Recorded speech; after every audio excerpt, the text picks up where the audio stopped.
नमो नमः शिष्यों, उजोत e learning में आपका स्वागत है। अब आज हम लोग शब्द रूप के बारे में विस्तृत रूप से जानकारी प्राप्त करेंगे। शब्द रूप में सबसे महत्वपूर्ण है कि यह जानना है कि शब्द हम किसे कहते हैं और उसका रूप कैसे बदलता है। रूप का यहाँ पर फेस नहीं है, चेहरा नहीं है। शब्दों की विभक्ति में जो परिवर्तित करते हैं उसको हम शब्द रूप कहते हैं। अर्थात राम एक शब्द है, मोहन एक शब्द है। क्यों? क्योंकि आप सुने हैं वर्णों के सार्थक मेल को शब्द कहते हैं, और शब्द का व्यवहार जब वाक्य में किया जाता है तो उसे हम पद कहते हैं। शब्द और पद को यहां समझना होगा, क्योंकि संस्कृत में पद का प्रयोग होता है, शब्द का प्रयोग नहीं होता है। पाणिनि जो संस्कृत व्याकरण के प्रणेता हैं, जनक हैं, उन्होंने स्पष्ट कहा है अपदम न प्रयुंजित, मतलब कि जो पद न हो उसका प्रयोग वर्जित है। अर्थात पद का संस्कृत में प्रयोग होता है, शब्द का प्रयोग नहीं होता है। राम, मुनि, बालक ये सभी शब्द हैं। जैसे आप देखिए यहाँ राम क्या है, एक शब्द है, क्योंकि राम वर्णों के मिलन से बना है। लेकिन यहाँ है राम ने रोटी खाई, इसी राम का हम प्रयोग वाक्य में कर दिए, तो यहाँ वाक्य में प्रयोग होने के कारण यही राम यहाँ पद है, क्योंकि इसमें ने विभक्ति लगा हुआ है और राम का प्रयोग वाक्य में हुआ है। संस्कृत में क्या है कि इसी को कहते हैं सुप तिगंतम पदम। संस्कृत में है सुप तिगंतम पदम, मतलब सुप और तिंग से बने हुए शब्द को पद कहते हैं। सुप क्या है? संस्कृत में मूल प्रत्यय को सुप कहते हैं, और सुप जिसके अंत में रहता है उसको सुबंत कहते हैं। इसलिए आप यहां पर देखेंगे कि सुबंत प्रकरण में होता है। सुबंत मतलब शब्द के रूप को। यहां पर देखिए स्पष्ट कहा गया है, पुनः आप देखें, पद की परिभाषा है विभक्ति युक्त शब्द को पद कहते हैं। विभक्ति दो प्रकार की होती है, एक सुप विभक्ति और दूसरा तीन विभक्ति। सुप विभक्ति शब्द के रूपों में लगता है और तीन विभक्ति धातु में लगता है, जो हम आगे पढ़ाएंगे, आपको धातु रूप में बताएंगे। तो यहां पर राम एक शब्द हुआ, परंतु रामः ये प्रथमा एक वचन में है। जैसे आप को बताए थे सह, त्वम, अहम, ये सभी आपका प्रथमा एक वचन में है, तो ये आपका पद है। या रामेण पद है, मोहना पद है। तो अगर आप रूप जो चलाते हैं उसी को आपको पद है। विभक्ति के बिना संस्कृत में शब्दों का व्यवहार नहीं होता है। अर्थात सुप और तीन जिसमें लगे रहते हैं उसको पद कहते हैं, या विभक्ति, इसी सुप और तीन को विभक्ति कहते हैं, और इसी को संस्कृत में कारक चिन्ह कहा जाता है। आप नाम सुने हैं कारक का चिन्ह, हिंदी में जानते हैं कर्ता ने, कर्म को, करण से, संप्रदान को के लिए, ये सब कारक का चिन्ह है। तो ये परिभाषा जो है विभक्ति युक्त शब्द को पद कहते हैं, यह हिंदी व्याकरण के लिए भी है और संस्कृत व्याकरण के लिए भी है। परंतु शब्दों का व्यवहार जब वाक्य में किया जाता है तो उसे पद कहते हैं। यह हिंदी व्याकरण के लिए है और संस्कृत व्याकरण के लिए सुप तिगंतम पदम। स्पष्ट हो गया? अब हम लोग इसको आगे और अच्छा से समझें। जैसे देखिए, अब सबसे पहले जानिए परिभाषा। शब्द रूप की परिभाषा क्या है? तो शब्दों का विभिन्न विभक्तियों में प्रयोग किए जाने पर प्राप्त पदों को शब्द रूप कहते हैं। विभिन्न विभक्तियों में आप जानते हैं कारक की विभक्तियां होती हैं। प्रथमा विभक्ति, द्वितीय विभक्ति, तृतीय विभक्ति, चतुर्थी विभक्ति, पंचमी विभक्ति, षष्ठी विभक्ति, सप्तमी विभक्ति। संस्कृत में विभक्ति 7 है, परंतु कारक जो है वो संस्कृत में 6 है। इसकी हम लोग विस्तृत चर्चा कारक प्रकरण में करेंगे। कारक का जब हम लोग अध्ययन करेंगे तो वहां बताएंगे। यहां पर खाली ये जान जाइए कि प्रथमा में होता है रामः रामौ रामा, बालकः बालकौ बालका, मोहनः मोहनौ मोहना, या लता लते लता, ये आपका रूप है। और इसी रूप का चाहे वह प्रथमा का हो, द्विवचन का हो, या एक वचन का हो, या बहुवचन का हो, चाहे प्रथमा विभक्ति में हो या सप्तमी विभक्ति में हो, कहीं ना कहीं का यदि रूप रहेगा तो उसी को संस्कृत में पद कहा जाएगा। जैसे यथा में अगर आप उदाहरण देखना चाहते हैं तो यहाँ तो आपका एक उदाहरण है ही, जैसे रामेशु, रामेशु ये सप्तमी बहुवचन का रूप है तो यह भी पद है। रामाय भी राम के लिए ये चतुर्थी एक वचन में है, यह भी पद है। इस प्रकार से ये परिभाषा का उदाहरण देखिए, पुनः एक बार आप शब्द रूप की परिभाषा समझें। शब्दों का विभिन्न विभक्तियों में प्रयोग किए जाने पर प्राप्त पदों को शब्द रूप कहते हैं। कोई दिक्कत? और उदाहरण में आपको बता दिए, जैसे रामः प्रथमा एक वचन में है, रामेशु सप्तमी बहुवचन का है, रामाय चतुर्थी एक वचन का है। इस प्रकार से आप दो बात समझ गए। शब्द किसे कहते हैं? तो वर्णों के सार्थक मेल को शब्द कहते हैं। पद किसे कहते हैं? विभक्ति युक्त शब्द को पद कहते हैं। समझ गए? जैसे विभक्ति हुआ, विभक्ति हिंदी में क्या हुआ? कारक का चिन्ह। संस्कृत में विभक्ति का मतलब प्रथमा, द्वितीया, तृतीया, चतुर्थी, पंचमी, षष्ठी, सप्तमी। और संबोधन भी होता है, लेकिन संबोधन विभक्ति नहीं है, साथ ही विभक्ति है। कहीं कोई दिक्कत यहां तक? अब आप इसको आगे हम लोग बढ़ें। अब आपका पहचान, ठीक है? जैसे आप अभी हमने बताया सुप और तीन को पद कहते हैं, तो सुप शब्द रूप में लगता है, तीन धातु में लगता है। तो सुप जिसके अंत में हो उसको सुबंत कहते हैं। मतलब शब्द रूप जो आता है वो शब्द सुबंत के अंतर्गत आता है।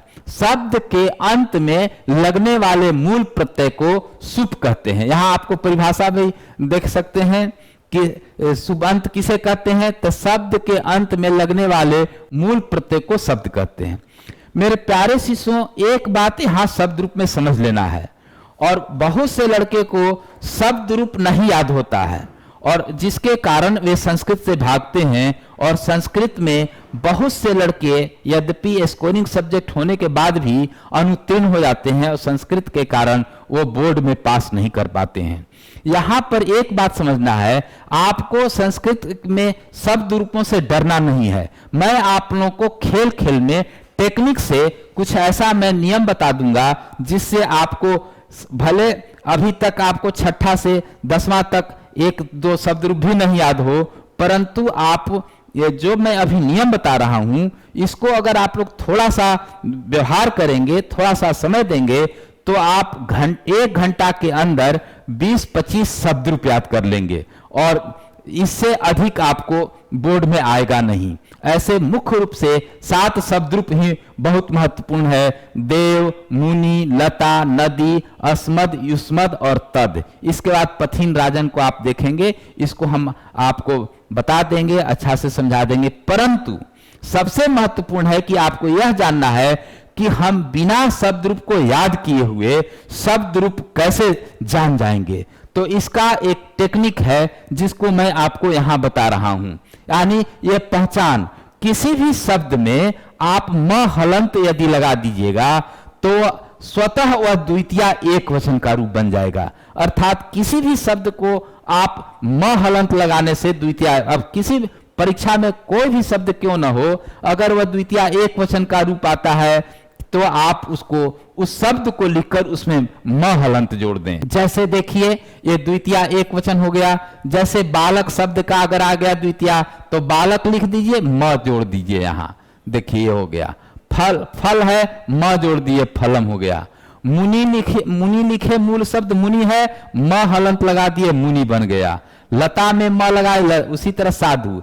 इसी तरह थोड़ा यहां ध्यान देना है कि सर्वनाम में थोड़ा परिवर्तन होता है। जैसे आप जानते हैं अस्मद का चलाएंगे तो अहम आवाम वयम माम आवाम, तो माम हो जाता है। तो हल्का सा जो परिवर्तन होता है वो अपवाद उसको मान लेंगे, उसको थोड़ा देखेंगे तो सर्वनाम प्रकरण है। इसी प्रकार अगर आप देखें किसी भी शब्द में भ्याम यदि आप जोड़ देते हैं तो तृतीया, चतुर्थी और पंचमी के द्विवचन का रूप बन जाएगा। अर्थात बालक में इसमें अकारांत की वृद्धि हो जाती है तो बालकाभ्याम हो जाएगा। उसी तरह लता में भ्याम जोड़ देंगे तो लताभ्याम होगा, नदीभ्याम, मुनिभ्याम, अन्य हो जाएगा। अन्य बहुत से शब्द हो जाएंगे जिसका आप अपने से व्यवहार करेंगे। इसी प्रकार आप देखेंगे भी अगर आप जोड़ देते हैं तो तृतीया बहुवचन का रूप बनता है। जैसे लता में भी जोड़े तो लता भी हो गया, मुनि में जोड़े तो मुनि भी हो गया, साधु में जोड़े तो साधु भी हो गया, और नदी में जोड़े तो नदी भी हो गया। अच्छा, उसी में अस्मत् शब्द में अस्मा भी हो जाता है, युष्मा भी हो जाता है। तो कहने का मतलब केवल यह नमूना के तौर पर है, अन्य भी अनेक शब्द हैं जो इसी के आधार पर आपको याद हो जाएगा। और ये खेल खेल में शब्द रूपों को याद करने का एक टेक्निक है, एक तरीका है, जो आपको जो संस्कृत भारी लगता है वो भारी नहीं लगेगा। आगे हम लोग बढ़े। एक बात ध्यान देना है, यहाँ तृतीया बहुवचन में अकारांत पुल्लिंग शब्दों में यह रूप नहीं लागू होगा। जैसे बालक, अकारांत, इकारांत, उकारांत से आप क्या समझते हैं?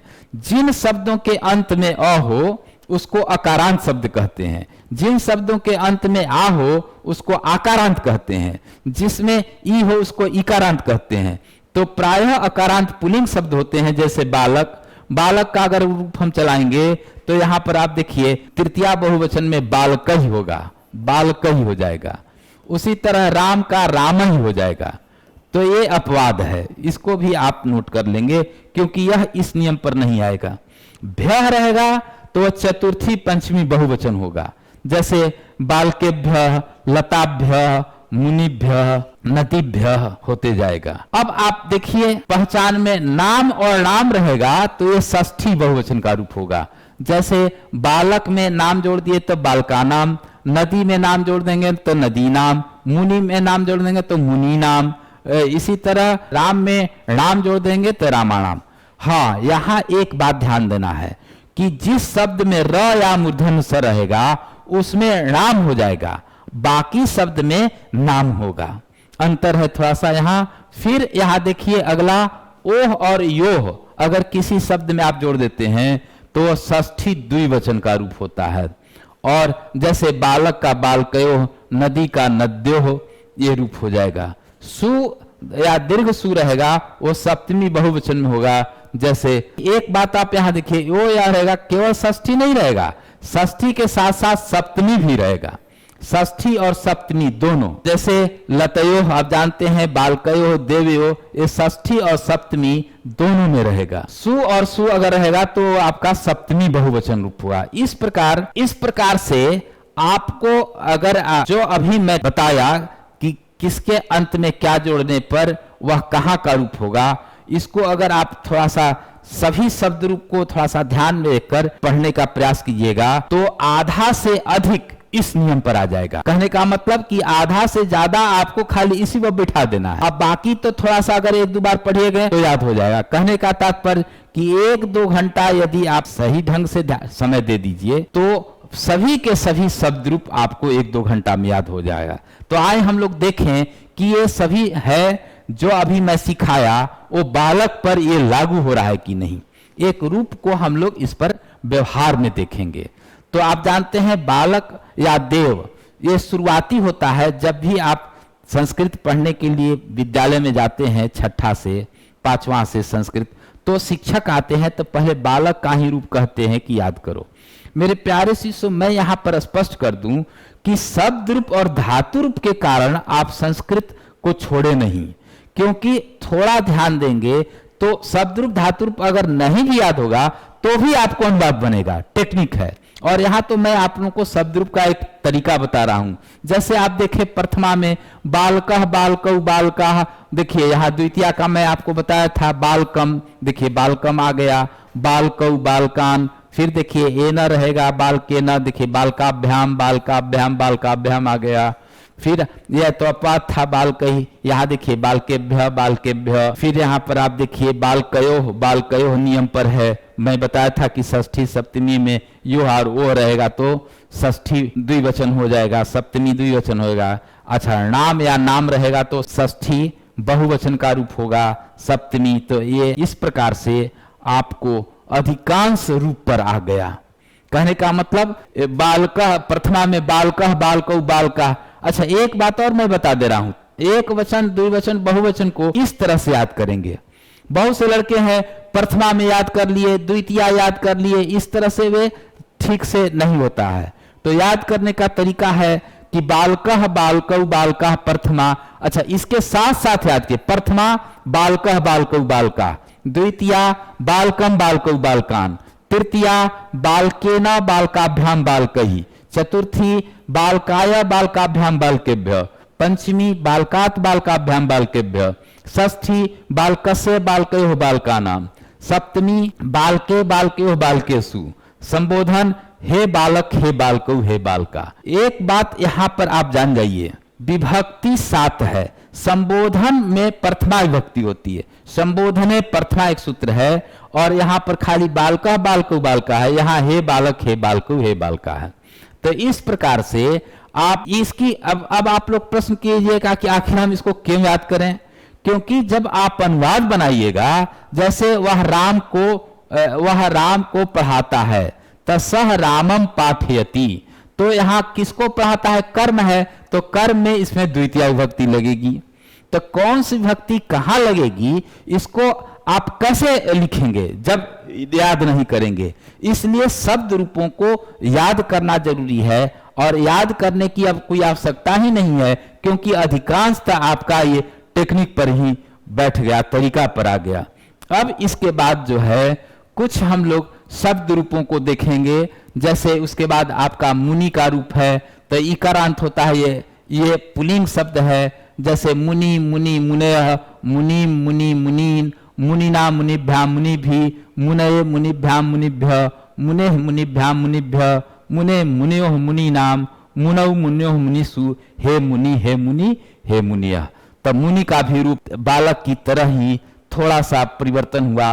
क्यों? क्योंकि बालक अकारांत है, बालका में अंत है, यहाँ ई है, परंतु ई जोड़ते जाएंगे, थोड़ा सा ध्यान देंगे तो मुनि का भी रूप याद कर लेंगे। यहाँ उन्हीं शब्द रूपों की चर्चा हो रही है जो आपके बोर्ड में प्रायः हर एक साल इसी में से पूछते हैं। तो पूर्ण शब्द रूपों का हम यहाँ पर चर्चा कर रहे हैं और आप लोग इसको देख रहे हैं। इसके बाद एक नदी दीर्घ इकारांत शब्द है और नदी का रूप अगर आप याद करेंगे तो नदी नद्यौ नद्यः, नदीम नद्यौ नदी, नद्या नदीभ्याम नदीभि, नद्यै नदीभ्याम नदीभ्य, नद्याः नदीभ्याम नदीभ्य, नद्याः नद्योः नदीनाम। यहाँ पर एक ध्यान देंगे कि दीर्घिकार है तो यहाँ भी दीर्घिकार होगा। नद्याम नद्योः नदीसु, हे नदी हे नद हे नद्य। देखिए कितना सरल रूप में। अब आपको लगता होगा, सही लगता होगा कि ये कितना हल्का है और आपको सब समझ में भी आते जा रहा है। इसी प्रकार अगला अगर हम लोग रूप को देखें जो अति महत्वपूर्ण रूप है, जिस पर अभी हम लोग चर्चा करें, उसका नाम है साधु। साधु का रूप है साधु साधु साधवः, द्वितीया में साधुम साधु साधून, तृतीया है साधुना साधुभ्याम साधुभी, चतुर्थी में है साधवे साधुभ्याम साधुभ्य, साधो साधुभ्याम साधुभ्य, साधो साधो साधुनाम, साधौ साधो साधुसु, हे साधु हे साधव, हे साधु हे साधव। तो साधु का रूप उकारांत है एक एक अंतर करके, और अकारांत में बालक की तरह ही देव है। बालक के हम लोग पुनरावृत्ति कर लिए हैं, आप बालक का के ही समान देव का रूप चलेगा। परीक्षा के दृष्टिकोण से देव या अनुवाद के दृष्टिकोण से देव बहुत महत्वपूर्ण है। इसका अगर हम लोग करें तो प्रथमा में आप जानते हैं देवः देवौ देवा, द्वितीया होता है देवम देवौ देवान, तृतीया है देवेन देवाभ्याम देवहि, देवाय देवाभ्याम देवेभ्यः, चतुर्थी है पंचमी में देवात हलंत। यहाँ जो मैं आप लोगों को बता रहा हूँ, क्यों मैं बोल रहा हूँ, ताकि आप लोग देखें जो संस्कृत की और हिंदी की विशेषता है, जो लिखा रहता है वही उच्चारण होता है। और उच्चारण अगर आप करेंगे मेरे साथ, जैसे आप लोग भी थोड़ा सा चलाते रहिए या मन में धीरे धीरे बोलते रहिए, ताकि आपको हलंत जहां है वहां अ नहीं बोलेंगे। एक बात को ध्यान देंगे, जहां हलंत नहीं है वहां उच्चारण करेंगे। जैसे यहां देखिए देवाय, इसको पढ़ेंगे, ये देवाय है और ये देवात है। हलंत और विसर्ग का संस्कृत में बहुत महत्व है। हलंत देंगे तो अ का उच्चारण नहीं करेंगे, अगर हलंत नहीं देंगे तो अ का उच्चारण करेंगे। विसर्ग देंगे तो वहां बल देंगे, जैसे यहां इसको पढ़ेंगे देवेभ्यः। तो उसी प्रकार है षष्ठी में देवस्य देवयोः देवानाम, देवे देवयोः देवेषु, हे देव हे देवौ हे देवा। इसी प्रकार आप देखेंगे स्त्रीलिंग, देखिए अकारांत अगर देव जान गए तो आकारांत लता जानना है, क्योंकि स्त्रीवाचक शब्दों का रूप, अच्छा संस्कृत में एक विशेषता है, एक साधे सब सधे। एक को सिद्ध कर लीजिएगा, एक जान जाइएगा तो अनेक रूप अपने आप याद हो जाएगा। जैसे अगर आप लता का रूप याद कर लें तो रमा है, संगीता है, गीता है, रीता है, सीता है, आकारांत जितने स्त्रीवाचक शब्द हैं सबका रूप आपको अपने आप याद हो गया। और अनुवाद में मान ले कि लता नहीं आया, किसी लड़की का संगीता घर जाती है तो संगीता का रूप आप याद कर लेना है, और उसमें याद करने की आवश्यकता ही नहीं है, वो लता पर भी चल जाएगा। इसी प्रकार आप देखें कि लता है, परंतु यहां ध्यान देना है, लता में एक वचन में विसर्ग नहीं होता है, पुल्लिंग में विसर्ग होता है, परंतु स्त्रीलिंग में विसर्ग नहीं होता है। एक बार मैं एक लड़का से पूछा, वो बहुवचन लिख दिया था, मैं पूछा कि लता घर जाती है तो लता गृहम गच्छति लड़का लिख दिया, गृहम गच्छति। गच्छति तो एक वचन है, हम कहें कि इसमें विसर्ग क्यों दे दिया, तो कहता है संस्कृत में है इसलिए सर विसर्ग दे दिए। हम कहें कि नहीं, एक वचन में स्त्रीवाचक शब्दों में विसर्ग नहीं होता है, इसलिए इस रूप को ध्यान देना है। लता लते लता, लताम लते लता, लतया लताभ्याम लताभि, लता यही लताभ्याम लताभ्य, लताया लताभ्याम लताभ्य, लताया लतेयो लतानाम, लतायाम लतेयो लतासु, हे लते हे लते हे लता। अब देखिए स्त्रीलिंग पुल्लिंग जान गए। आप जानते हैं संस्कृत में 3 लिंग है, पुल्लिंग, स्त्रीलिंग और नपुंसक लिंग। तो एक शब्द रूप आपको नपुंसक लिंग भी याद करना है। लेकिन जानते हैं नपुंसक लिंग की सबसे बड़ी विशेषता क्या है, खाली अगर प्रथमा द्वितीया आप याद कर लें, और प्रथमा द्वितीया भी नहीं याद करना है क्योंकि प्रथमा द्वितीया में एक ही तरह का रूप होता है। जैसे देखिए फलम फले फलानी, आप फलम फले फलानी, ये दोनों ज्यों का त्यों है। तृतीया से आपको याद करने की आवश्यकता ही नहीं है, ये पुल्लिंग की तरह चल जाएगा, पुल्लिंग के समान। जैसे यदि आपका बालक का रूप है याद है तो बालक पर ही ये फल के रूप बैठ जाएंगे। जैसे बालके न बालकाभ्याम बालकई है तो यहां देखिए फले न फलाभ्याम फलई हो गया। उसी तरह बालकाय बालकाभ्याम बालकेभ्य तो फलाय फलाभ्याम फलेभ्य, बालकात बालकाभ्याम बालकेभ्य तो देखिए फलात फलाभ्याम फलेभ्य, फलस्य फलेयो फलानाम, फले फलेयो फलेसु। अर्थात बिना याद किए हुए याद हो जाता है। और फिर भी लोग कहते हैं संस्कृत भारी है न, संस्कृत तो कभी भारी ही नहीं है। इसलिए कहा गया है कि ऐसा अतीव सरला अस्ति, अद्य भवन्तः स्वीकुर्वन्तु, अत्र वदन्तु तत्र वदन्तु, गृहे सदा संस्कृतम वदन्तु। संस्कृत भाषा क्लिष्टा नास्ति, कठिना नास्ति, भवन्तः स्वमेव अत्र पश्यन्तु। आप खुद देखें, बालक के रूप पर ही एक फल का रूप चल जा रहा है। तो बोलिए नपुंसक लिंग में कहां याद करना पड़ा। राजन शब्द है पुल्लिंग, इसमें थोड़ा सा हल्का सा ध्यान देंगे और केयर करेंगे, थोड़ा सावधानी बरतेंगे तो ये भी उसी तरह है। राजा राजानव राजानः, राजानम राजानव राज्ञः, राज्ञा राजभ्याम राजभ्य, राज्ञे राजभ्याम राज्भ्य, राज्ञः राज्ञो राजभ्याम, राज्ञः राज्ञो राज्ञाम, राज्ञी राज्ञो राजसु। इस प्रकार से हम दे हे राजान हे राजानु। देखिए ये रूपों को क्यों याद करना पड़ेगा, इसलिए कि समास पढ़ेंगे, संधि पढ़ेंगे, आगे के चीजों को पढ़ेंगे तो उसमें उसका प्रयोग होगा। जैसे राज्ञः पुत्रः, देखिए राज्ञः पुत्रः क्या हो जाएगा, राजपुत्रः। तो राजपुत्रः को जानने के लिए, इसके विग्रह के लिए आपको जानना पड़ेगा कि राज्ञः कहाँ का रूप है। इस रूप शब्द रूप की यही सब विशेषता है कि अनुवाद में और बिना अनुवाद का आप अनुच्छेद या अन्य चीज नहीं सीख सकते हैं। कहने का तात्पर्य कि आधार आपको मजबूत करना है और संस्कृत का आधार शब्द रूप और धातु रूप है, अर्थात कर्ता ज्ञान और क्रिया ज्ञान है।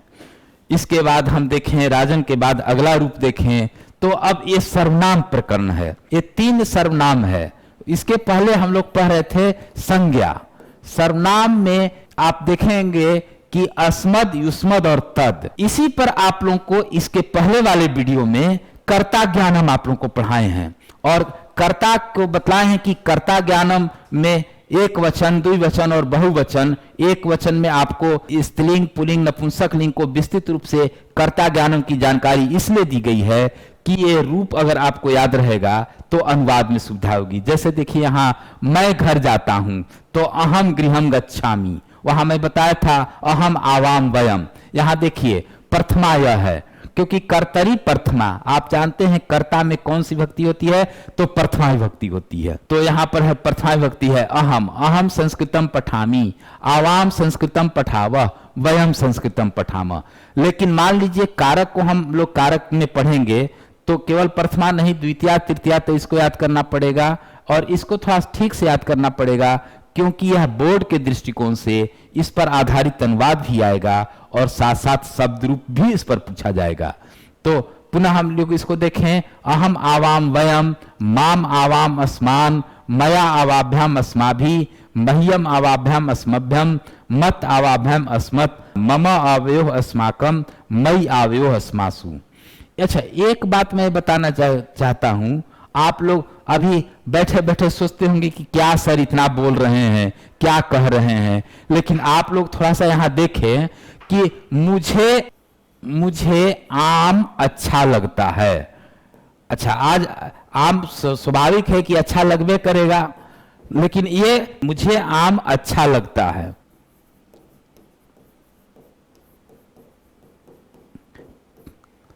अब अच्छा लगता है में आप जानते हैं एक कारक का सूत्र है रुच्यार्थानाम प्रिमाणः, यानी रुच धातु रहे, रोचते रहे तो इसमें चतुर्थी भक्ति होती है। अब जान गए कि चतुर्थी भक्ति होती है। रुच्यार्थानाम प्रियमाणः सूत्र कहता है रुच धातु में प्रियमाण अर्थात जिसको अच्छा लगता है उसमें चतुर्थी भक्ति का हम व्यवहार करते हैं। लेकिन मेरे प्यारे शिष्यों, चतुर्थी भक्ति यादें नहीं है, तब बोलिए चतुर्थी लगाएंगे तो यहां आपको बोलिए ये रटना पड़ेगा कि नहीं रटना पड़ेगा।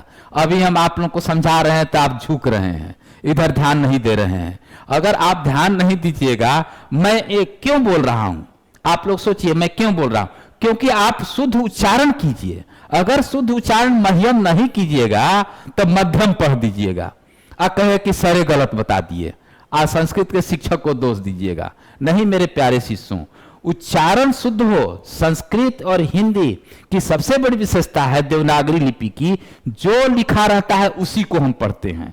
और हलंत है तो वहां अ नहीं बोलेंगे, जहां हलंत नहीं है वहां अ बोलेंगे। जैसे यहां देखिए मम, मम नहीं बोलेंगे इसको, न ममह बोलेंगे, विसर्ग भी नहीं ना, हलंत है, इसलिए उसका उच्चारण मम, अर्थात मह्यम आवाभ्यम अस्मभ्यम, मत आवाभ्यम अस्मत्, मम आवयोः अस्माकम, मयि आवयोः अस्मासु। मैं आप लोगों के साथ एक बार बोल दे रहा हूं, उच्चारण कर दे रहा हूं, ताकि आप दोबारा पुनरावृत्ति करेंगे तो फिर आपको कहीं कोई समस्या नहीं होगी। और संस्कृत को सरलाति सरल करने के विचार से ही मैं ये वर्ग ले रहा हूं, आप लोगों को बता रहा हूं, और ताकि आपको 100 में 100 संस्कृत, क्यों आप 90-95 को सोचते हैं संस्कृत में? संस्कृत में एक भी नंबर नहीं कटता है, इसलिए, और इसका मूल कारण है यही है। अब देखिए इसके बाद आप युष्मत् शब्द देखें, तीनों लिंगों में यहां लिखने की कोई आवश्यकता नहीं है ना। युष्मत् शब्द का रूप ये भी सर्वनाम है, इसमें है त्वम युवाम यूयम, त्वाम युवाम युष्मान, त्वया युवाभ्याम युष्माभि, तुभ्यम युवाभ्याम युष्मभ्यम। देखिए एकदम अस्मद ऐसा चल रहा है, वहां मह्यम था, यहां देखिए तुभ्यम है। युवाभ्याम युष्मत्, तव युवयोः युष्माकम, त्वयि युवयोः युष्मासु। ये आपका मध्यम पुरुष में इसका प्रयोग होता है, और यहां जानते हैं ये आपका प्रथम पुरुष में होता है। ये निश्चयात्मक सर्वनाम है, जैसे सह तौ ते, त्वम युवाम यूयम, सह तौ ते, तम तौ तान, तेन ताभ्याम तहि, तस्मै ताभ्याम तेभ्य, तस्मात् ताभ्याम तेभ्य, तस्य तयोः तेषाम, तस्मिन् तयोः तेषु। देखिए यहां मैं एक बात बता दूं, अस्मत् शब्द का रूप स्त्रीलिंग पुल्लिंग में नहीं होगा, युष्मत् शब्द का रूप नहीं होगा। क्यों? क्योंकि लड़के को भी तुम बोलेंगे, लड़की को भी तुम बोलेंगे, और निर्जीव में तो तुम कहेंगे कि तुम पंखा क्या करते हो, तो लोग कहा कि इनको रांची भेजिए। निर्जीव में तो हम कहेंगे ही नहीं, इसलिए अस्मद और युष्मद का स्त्रीलिंग पुल्लिंग नपुंसक नहीं होता है। इसको तीनों लिंग भी नहीं लिखना है, केवल अस्मद याद करना है, युष्मद याद करना है। परंतु तद शब्द का रूप तीनों लिंग में होता है। पुल्लिंग के लिए अलग होगा, निर्जीव के लिए अलग होगा और नपुंसक लिंग के अलग होगा। यह केवल संस्कृत में ही नहीं है, अंग्रेजी में भी है। आप जानते हैं he for boys, she for girls और इट फॉर न्यूट्रल जेंडर। इस निर्जीव के लिए इट का प्रयोग करते हैं, स्त्रीलिंग के लिए सी का प्रयोग करते हैं और पुल्लिंग के लिए ही का प्रयोग करते हैं। तो वहां भी थर्ड पर्सन, मैं आपको एक पहले वाले भी वीडियो में बताया हूं, अंग्रेजी का थर्ड पर्सन संस्कृत में फर्स्ट पर्सन है और संस्कृत का फर्स्ट पर्सन अंग्रेजी में थर्ड पर्सन, अर्थात वह वे दोनों वे सब जो अंग्रेजी में थर्ड पर्सन होता है वो संस्कृत में प्रथम पुरुष होता है। और प्रथम पुरुष में चूंकि लिंग का अंतर है, इसलिए यहां पर स्त्रीलिंग, पुल्लिंग, नपुंसक लिंग का रूप आपको अलग अलग याद करना है। तो अभी हम लोग पुनः एक बार हम लोग पुल्लिंग को देखें, क्योंकि यही आधार है, शुरुआत यही है, यही कख गग है। जैसे देखिए, सह तौ ते, तम तौ तान, तेन ताभ्याम तहि, तस्मै ताभ्याम तेभ्य, तस्मात् ताभ्याम तेभ्य, तस्य तयो तेषाम, तस्मिन् तयो तेषु। ये पुल्लिंग है। और स्त्रीलिंग में देखिए सा ते ता हो जाता है स्त्रीलिंग में, क्योंकि हम जानते हैं वह लड़की जाती है तो सा बालिका गच्छति, वे दोनों लड़कियां जाती हैं तो ते बालिके गच्छत, वे सब लड़कियां जाती हैं तो ता बालिका गच्छन्ति। उसी प्रकार ताम ते ता, तया ताभ्याम ताभि, तस्यै ताभ्याम ताभ्य, तस्याह ताभ्याम ताभ्य, तस्याह तयो तासाम, तस्याम तयो तासु। और निर्जीव में तो आप जानते हैं केवल तत्ते तानी, और बाकी इसके बाद सब पुल्लिंग पर चल जाएगा। इसको आपको याद करने की कोई आवश्यकता नहीं है। लेकिन केवल आपको रूप याद करने से नहीं होगा। कहते हैं practice max a man perfect, करत करत अभ्यास के जड़मती होत सुजान, रसरी आवत जात ते सील पे प्रत निशान। मेरे प्यारे शिष्यों, प्रैक्टिस नहीं करोगे, अभ्यास नहीं करोगे तो खाली रटने से कुछ काम नहीं होगा, क्योंकि परीक्षा में प्रश्न रहेगा, मल्टीपल चॉइस उसमें रहेगा, अंग्रेजी में कहते हैं, वस्तुनिष्ठ उसका उत्तर भी 4 तो रहेगा। तो सही कौन है उसके जानने के लिए आपको अभ्यास की जरूरत है, प्रश्नोत्तर ये नहीं। इसको आप अभ्यास भी कह सकते हैं कि अभ्यास प्रश्नों का हम लोग प्रैक्टिस करेंगे, अभ्यास करेंगे और देखेंगे कि बोर्ड में आए हुए प्रश्नों को हम बना पाते हैं कि नहीं, या सर बताए तो उसके अंतर्गत आता है कि नहीं, या किस प्रकार से प्रश्न पूछे जाते हैं। उन प्रश्नों को समझना अति आवश्यक है, क्योंकि हम जानते हैं कि आप यहाँ जो सीख रहे हैं, पढ़ रहे हैं, आपका एक ही उद्देश्य है कि हमें एक भी अंक कम ना आए, क्योंकि व्याकरण में अंक तो कटता ही नहीं है। अगर गलत लिखेंगे तभी नंबर कटेगा, और आप गलत लिखेंगे ही नहीं क्योंकि आप ध्यान दे रहे हैं और इसको यहाँ देख रहे हैं ठीक से। जैसे आप पहला देखिए, देवेन किस भक्ति का रूप है, तो देवेन, यहाँ आप बालक का चलाए थे एन जे रहा, तो तृतीया एक वचन था, तो ये तृतीया में। अब एक वचन लिखने की जरूरत नहीं, इसी में आपको लिखना है ग, और तृतीया भी लिख दीजिए। ग क्यों लिखिएगा, बगल में तृतीया भी लिख दीजिए। जैसे मुने है, मुने है कहाँ का रूप है, किस व्यक्ति का। मुने जो है वो पंचमी षष्ठी दोनों होता है, यहाँ पंचमी है इसलिए पंचमी लिख देंगे। साधवे, वे साधु, साधु साधव का रूप अभी मैं पहले चलाया हूं, और ये वे जो रहता है वो चतुर्थी एक वचन में रहता है, तो यहाँ चतुर्थी लिख देना है। मातृ शब्द का रूप होता है मात्रा, मात्रा, माता, मातरु, मातरः, मातरम, मातरु, मातृन, मात्रा, ये तृतीया एक वचन का रूप है, पितृ की तरह चलेगा। इसी प्रकार आप दात्री शब्द का रूप देखेंगे, दातरी जो है वो मूल रूप में किसका होगा, तो दात्री शब्द का रूप होगा। यानी प्रश्न का आप देख रहे हैं कि 2 तरह से हुआ, एक आपको डायरेक्ट या चतुर्थी एक वचन में क्या होगा आप खोज दिए, यहां पर चतुर्थी एक वचन का रूप दे देगा, पूछेगा किस शब्द से निकला है, शब्द का नाम बताइए। जैसे यहां पर दे दिया दात्री, ये सप्तमी एक वचन है, तो ये दात्री जो है सप्तमी एक वचन, इसका मूल शब्द क्या है, तो दात्री, अर्थात किस शब्द का रूप चल रहा है। इसी प्रकार राजानम है, वो किस शब्द का है, राजा। रमा, यही रमा लता पर आपको चलाए थे, तो यही रहेगा, उस चतुर्थी एक वचन होगा। या रमा यही किस शब्द का रूप है, तो रमा शब्द का रूप है। भवंतम जो है वो मूल शब्द क्या है, भवत मूल शब्द है। देख रहे हैं, ये आपको लगता है कि कुछ आपको कठिनाई नजर ही नहीं आ रही है। अब पहले आप लोग कितना डरे हुए थे, लगता है कि संस्कृत बाघ है, अरे संस्कृत कोई भी भाषा सरल नहीं होती ना कठिन होती है। जिसमें रुचि आ जाता है उसको सरल हम कहते हैं, जो समझ में नहीं आता है उसको कठिन कहते हैं। तो संस्कृत तो प्राचीन काल में आप जानते हैं संस्कृत तो बोली जाती थी। आप मंडन मिश्र का नाम सुने हैं, उसके बाद विदुषी भारती, और उत्तरी बिहार में तो संस्कृत बोलना गर्व की बात है। न केवल उत्तरी बिहार में, न केवल बिहार में, संपूर्ण भारत की ये संस्कृति, संस्कार, सभ्यता संस्कृत में है। यदि हम संस्कृत नहीं जानते हैं तो स्तोत्र भी नहीं बोल सकते हैं, भगवान भी मेरे बात को नहीं समझ सकते हैं, क्योंकि देव भाषा संस्कृत कहा गया है। और संस्कृत बोलना, संस्कृत समझना, संस्कृत पढ़ना गर्व की बात है। और आप लोग पढ़ रहे हैं, बहुत अच्छी बात है। इसलिए आप पुनः आगे हम लोग थोड़ा सा एक दो बचा हुआ है देख लें। मति शब्द का रूप सप्तमी बहुवचन में क्या होगा, तो जानते हैं सप्तमी बहुवचन में आपको तरीका बताए थे, जिस शब्द के अंत में सु रहेगा वो सप्तमी एक वचन होगा। लेकिन यहाँ देखना है कि ये दीर्घिकार है, इसलिए गलत है। हरस्वकार को देखना है, ये सही होगा मतिसु, क्योंकि मति हरस्व लिखते हैं। हरस्व दीर्घ पर बहुत ध्यान देना है। मति लिख के सु जोड़ देंगे मतिसु, और ये देखिए कहाँ है, यहाँ पर है ग। अब इसी प्रकार हम देखें नदी शब्द के तृतीया एक वचन में रूप क्या होगा, तो नदी नदी नद्या, नदी नदी नदी नद्या होगा, नद्या हो जाएगा। फिर युष्म शब्द के षष्ठी द्विवचन में रूप क्या होगा, तो युष्म शब्द का रूप चलाएंगे षष्ठी द्विवचन में, तो युष्मद है, ये हो जाएगा षष्ठी द्विवचन। ये यहाँ पर ये म नहीं है, यहाँ यो समझिए, ठीक है। युयो गलती से लिखा गया है मोह, यहाँ युयो दिया हुआ है, इसको ग आपका सही है।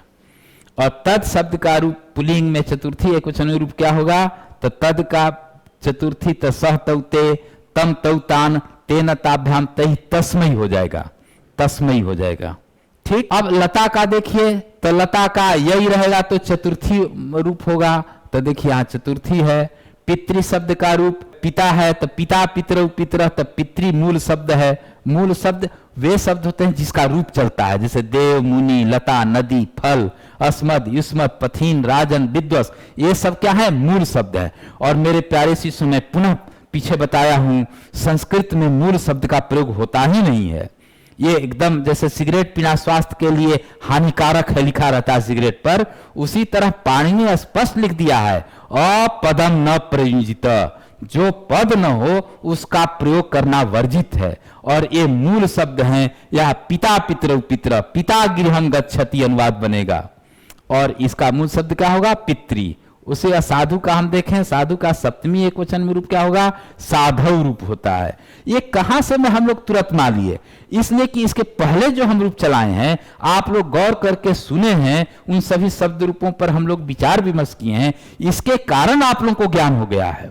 और आप देखिए दन दन आप बनाते चले जा रहे हैं, आपको कहीं भी कोई दिक्कत महसूस नहीं हो रही है। इस प्रकार से हम लोग शब्द रूपों के बारे में जानकारी प्राप्त किए और शब्द रूप जान गए। शब्द रूप को जानना आधार है, क्योंकि शब्द रूप जान गए।